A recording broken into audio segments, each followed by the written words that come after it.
Halo teman-teman, balik lagi di channel aku, di mana momen kali ini aku akan membagikan kisah kedua dari segmen terbaru aku, yaitu segmen KKS, kumpulan kisah sedih. Nah, ini adalah kisah kedua atau cerita kedua yang akan aku bawakan, yang bercerita tentang sepasang kakak beradik yang harus terpisah, bukan terpisah, tapi lebih tepatnya harus berpisah. Gimana ceritanya? Simak cerita berikut ini. Enjoy! Pernah gak sih kalian merasa malu dengan asal-usul kalian? Pernah gak sih ketika kalian sukses dan sudah berdiri di gedung yang tinggi, tapi kalian sengaja membunuh dan mengubur masa lalu kalian agar tidak ada orang baru yang hadir di kehidupan kalian yang tahu siapa kalian sebenarnya? Cerita malam ini adalah tentang dua orang kakak beradik yang harus berpisah, bukan karena mereka terpisah, tapi karena keadaan memaksa mereka harus berpisah. Cerita ini adalah tentang seorang kakak yang rela kakinya hancur karena memikul beban, agar adiknya kuat dalam berlari mengejar dunia. Cerita ini adalah tentang penyesalan yang tidak bisa dibayar lunas, bahkan dengan seluruh harta yang ada di dunia. Cerita ini bermula 20 tahun yang lalu di sebuah stasiun kereta api tua di Jawa Tengah. Dua anak laki-laki tengah duduk di bangku peron. Satria sang kakak yang saat itu sudah berusia 17 tahun dan Bima sang adik yang baru berusia 7 tahun. Orang tua mereka baru saja meninggal dikarenakan kecelakaan. Harta benda habis dan mereka kini sebatang kara. Satria sang kakak dengan bajunya yang sudah rusuh memegang bahu adiknya erat-erat. Di tangan Satria ada satu tiket menuju Jakarta. Hanya satu. Lalu Bima berkata sambil menangis, Mas Satria beneran gak ikut? Tanyanya. Satria sambil tersenyum dengan senyum yang dipaksakan berkata kepada Bima, Bima, dengerin Mas ya. Uang peninggalan ibu dan bapak itu cukup hanya untuk satu orang di antara kita untuk melanjutkan sekolah di Jakarta. Itu pun kita minta bantuan bibi dan paman kita. Nah, kamu itu pinter ya Bim. Kamu selalu juara kelas, sedangkan Mas ini bodoh. Mas ini cuma kuat mengangkut barang. Jadi Bima pergi ya Bim ke Jakarta. Kamu ikut paman dan bibi kita di sana, sekolah yang tinggi, jadilah orang yang sukses, jadi bos besar. Nanti kalau Bima sudah sukses, kamu jemput Mas di sini ya, pakai mobil bagus. Bima sambil menangis hanya bisa mengangguk mendengar perkataan kakaknya Satria. Lalu Bima berkata, janji ya Mas, nanti Mas tunggu di sini kalau Bima sudah sukses suatu hari nanti. Satria menjawab, Mas janji, Mas bakal tetap di kampung, jagain makam bapak ibu kita, dan Mas bakalan tunggu kamu di sini, di stasiun setiap lebaran. Lalu tak berapa lama setelah perbincangan itu pun, kereta datang. Peluit berbunyi, dan itu terakhir kalinya Bima melihat Satria dengan punggung tegak. Karena setelah hari itu, punggung Satria sang kakak akan mulai membungkuk, dihajar oleh kerasnya kehidupan, menjadi kuli panggul di pasar. Waktu berjalan cepat. 20 tahun pertama, Bima menempati janjinya. Dia belajar gila-gilaan, dia lulus sarjana dengan predikat terbaik, dia dapat kerja di perusahaan multinasional. Awalnya, Bima sering menelepon Satria. Mereka saling berkomunikasi, sedangkan Satria yang hanya di kampung, yang cuma kerja serabutan, menabung mati-matian hanya untuk beli pulsa agar bisa mendengar suara adiknya, bangga setiap kali ditelepon oleh Bima. Mas, aku lulus Mas, dan juga aku dapat gaji pertama. Satria lalu menjawab dengan antusias, Alhamdulillah Le, Mas bangga sama kamu.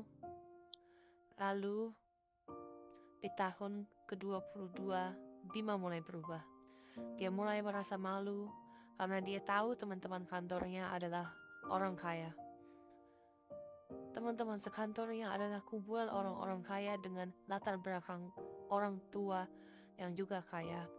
Setiap kali Bima bercerita tentang keluarganya, dia selalu berbohong. Dia akan mengatakan kepada teman-temannya bahwasanya orang tuanya adalah pengusaha di kampung. Ia tidak pernah menceritakan cerita yang sebenarnya bahwasanya dia memiliki seorang kakak yang bekerja di pasar menjadi kuli panggul. Telepon dari Satria pun mulai jarang diangkat oleh Bima. Ah, Mas Satria, paling dia mau minta duit lagi, pikir Bima dengan seuzon. Padahal Satria menelepon hanya ingin menanyakan kabar. Puncaknya terjadi ketika Bima menikah dengan anak pemilik perusahaan. Pesta mewah digelar di hotel bintang 5. Bima tidak mengundang sang kakak Satria. Dia takut istrinya yang elegan jijik melihat tangan Satria yang penuh dengan kapalan dan kutu-kutu yang hitam dikarenakan dia adalah seorang pekerja kasar. Bima mengatakan kepada istrinya, "Aku adalah seorang anak tunggal. Keluargaku sudah meninggal semua." Di kampung, di hari pernikahan Bima, Satria duduk sendirian di depan teras rumah gubuknya. Dia memakai baju batik terbaiknya, batik yang sudah dia setrika rapi dari seminggu yang lalu. Berharap undangan datang, tapi undangan itu tidak pernah sampai. Di tahun ke-25, Bima sudah menjadi seorang direktur. Mobilnya bukan hanya satu, bahkan dia punya 3 mobil. Rumahnya di kawasan elit, dan dia sudah benar-benar melupakan stasiun tua itu. Lalu tiba-tiba suatu sore, sekretaris Bima masuk ke dalam ruangan. "Pak, ada paket ini pak dari kampung. Kardusnya terlihat jelek pak. Bau apa? Bapak mau paket ini saya apakan? Apakah bapak mau paketnya saya buang atau gimana? Atau mungkin bapak mau cek?" Ekspresi Bima langsung mengernyit. Lalu dia lihat tulisan di kardus itu. Dan tulisan itu berbunyi, "Untuk adikku tersayang, Bima." Bima lalu mengatakan kepada sekretarisnya untuk meninggalkan paket itu di atas meja untuknya. Lalu sang sekretaris meletakkan paket itu di atas meja, lalu dia keluar.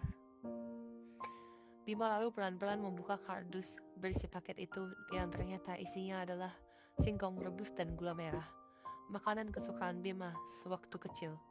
Dan di dalamnya juga terdapat sebuah kertas yang berbunyi, Bima, Mas lihat Bima muncul di TV, kamu masuk berita ya dek.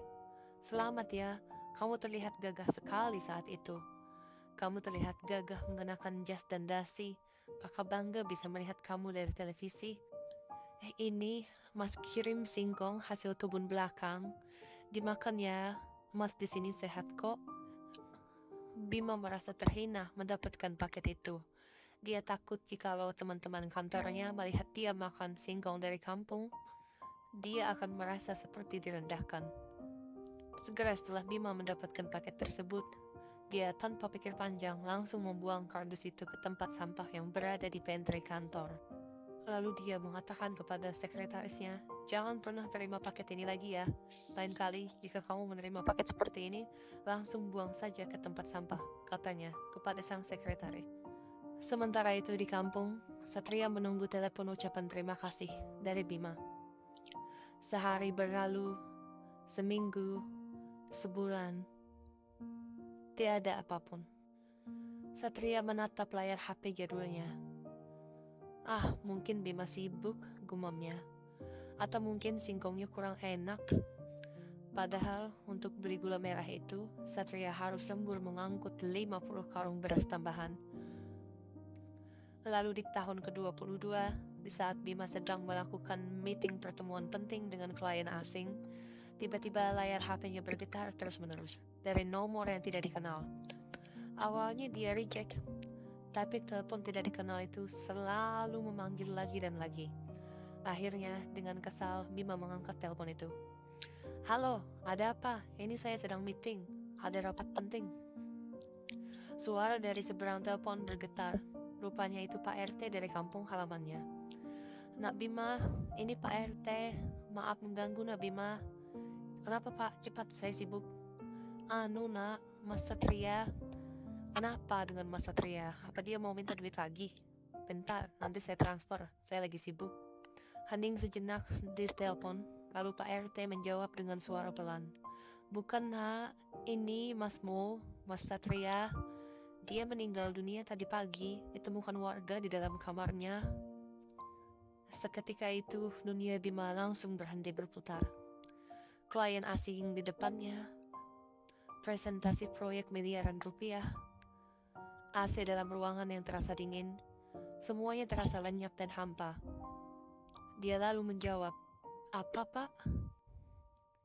Anu nak, Masmu, Mas Satria meninggal nak, kata dokter di puskesmas. Dia ini gagal ginjal parah dan kurang gizi. Dia nggak pernah mau berobat nak, katanya uangnya dia tabung untuk keperluan lain. Jenazahnya mau dimakamkan hari ini nak Bima. Nak Bima bisa pulang? Lalu akhirnya, tanpa pikir panjang, Bima langsung pulang seketika meninggalkan rapat di tengah sesi. Dia memacu mobil mewahnya, mobil yang dulu dia janjikan untuk menjemput sang kakak. Ingatan tentang masa kecil pun membanjiri kepalanya. Dia ingat Satria yang selalu memberikan makanan untuknya. Satria yang bersedia hujan-hujanan untuk melindungi buku-buku sekolahnya agar tidak basah. Satria yang selalu tersenyum kepadanya di stasiun. Sesampainya di kampung, tenda sudah terpasang, jenazah sudah dimandikan. Wajah Satria tampak terlihat tua sekali. Wajahnya terlihat lebih tua daripada umur yang seharusnya. Rambutnya memutih, badannya kurus, dan kering tinggal tulang. Bima jatuh berlutut di samping jenazah kakaknya dan dia meraung. Mas, bangun mas, Bima pulang, Bima bawa mobil mas. Tetapi Satria tetap diam, senyum kaku menghiasi wajahnya. Seolah dia lega akhirnya bisa beristirahat dari lelahnya dunia. Sesingkat setelah pemakaman, Pak RT lalu menyerahkan sebuah kunci kepada Bima. Nak Bima, ini Mas Satria pesan, kalau dia sudah tidak ada lagi, tolong berikan kunci ini kepada Nak Bima. Ini nak kuncinya. Bima lalu menerima kunci tersebut, dan dia pun mulai memasuki rumah gubuk itu. Rumah yang sudah hampir rubuh. Di sudut kamar yang lembab, terdapat satu lemari kaca kecil, satu-satunya barang yang masih terlihat bagus di rumah itu. Bima lalu membuka lemari tersebut dengan tangan gemetar. Di dalam lemari itu, tidak ada emas ataupun uang. Hanya ada sepasang sepatu pantofel tua dengan merek terkenal. Sepatu itu terbuat dari kulit dan terlihat sangat mewah. Namun, sepatu itu adalah sepatu model lama, keluaran sekitar 20 tahun yang lalu. Tetapi kondisinya masih mengkilap sempurna, bersih tanpa debu sedikit pun. Jelas sekali sepatu itu disemir setiap hari dengan penuh cinta. Tetapi kulit sepatu itu sudah mulai retak, dikarenakan termakan oleh usia. Di bawah sepatu itu, ada tumpukan amplop. Puluhan amplop. Bima mulai membuka satu persatu isi amplop tersebut.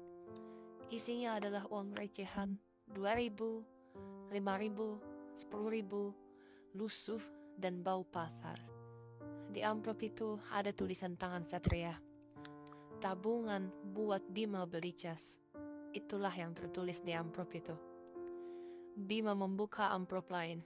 Tabungan buat Bima beli bensin mobil. Dan dia juga membuka amplop yang lainnya dengan tulisan tabungan buat kado anak Bima. Dan di tumpukan paling bawah dari kumpulan amplop tersebut ada sebuah buku catatan harian. Bima duduk di lantai, dia mulai membaca buku harian sang kakak. Di situ tertulis, hari ini Bima lulus sarjana, aku senang sekali. Aku membeli sepatu kulit ini di kota. Mahal, harganya adalah 3 bulan gajiku mengangkut beras. Tidak apa-apa, 3 bulan gajiku mengangkut beras baru ku beli sepatu ini, tapi itu sepadan. Karena nanti jika Bima pulang, dia pasti membutuhkan sepatu bagus untuk mencari kerja. Aku simpan dulu sepatu ini di dalam lemari biar tidak kotor. Di buku catatan selanjutnya, Bima membaca tulisan kakaknya. Di buku catatan itu berbunyi, Bima tidak pulang untuk lebaran tahun ini di sini. Katanya dia sibuk di kota.